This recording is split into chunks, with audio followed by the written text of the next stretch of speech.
You know, it's an absolutely beautiful day out here. Temperature's about 23, 24 in London. And the buzzword that's going through my head is sustainability. And when we talk about sustainability, people always think in terms of the sustainability of our behavior vis-a-vis the environment, the natural environment that is. And for sure, we have made a lot of mistakes. We have overstepped a lot of boundaries. We've destroyed a lot of species on the planet. Now we're harming our actual planetary infrastructure. It's not good. But nobody ever thinks of sustainability in terms of human relationships. But ask anybody who is in a situation of abuse, as, say, for example, a lot of women are in their domestic relationships. They'll tell you what's sustainable and what's not sustainable.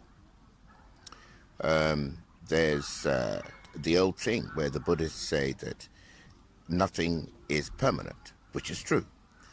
They talk about birth, old age, sickness, and death as a cycle that absolutely every living entity goes through.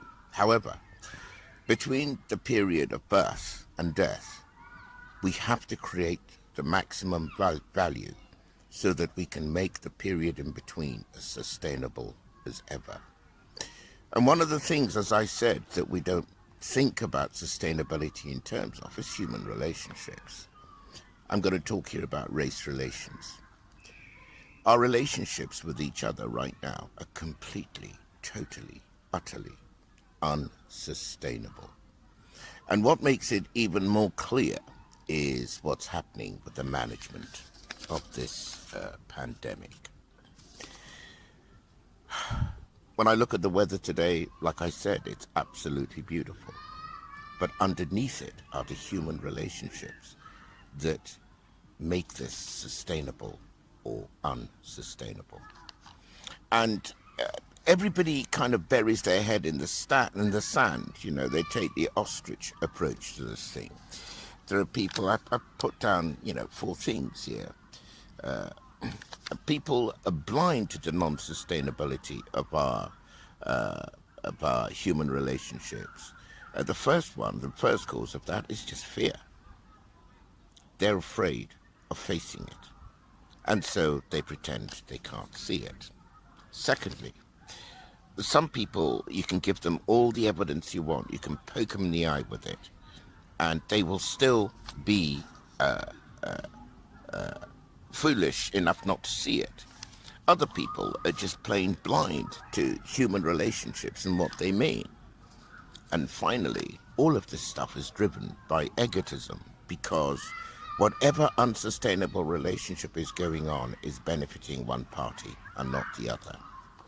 Well, as they say, it can't go on. People absolutely have to wake up. And when I talk about these relationships, I talk about the terms of trade. I talk about situations in which, for example, Western powers constantly interfere in the internal affairs of African countries, impose rulers who, often quite legally, because they win elections and so on, technically they win elections anyway, impose rulers who basically are doing the bidding of the West. End result, they benefit their people not in the slightest. The truth is, the only sustainable relationship is a relationship of equal sovereign people. If the environment is not a sovereign equal to us human beings, the relationship will be unsustainable, as we have proven over the years.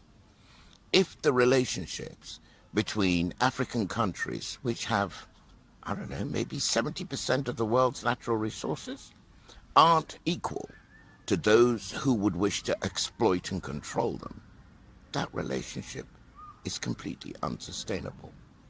And it is when you hit something like this so-called pandemic that the inequalities absolutely scream out at you. The lockdowns and so on have to be paid for by mostly very poor countries. Why are they poor? They're poor because of their terms of trade.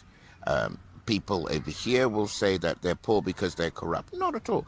You can't steal the amount of money that is exfiltrated from Africa. You cannot steal that amount of money.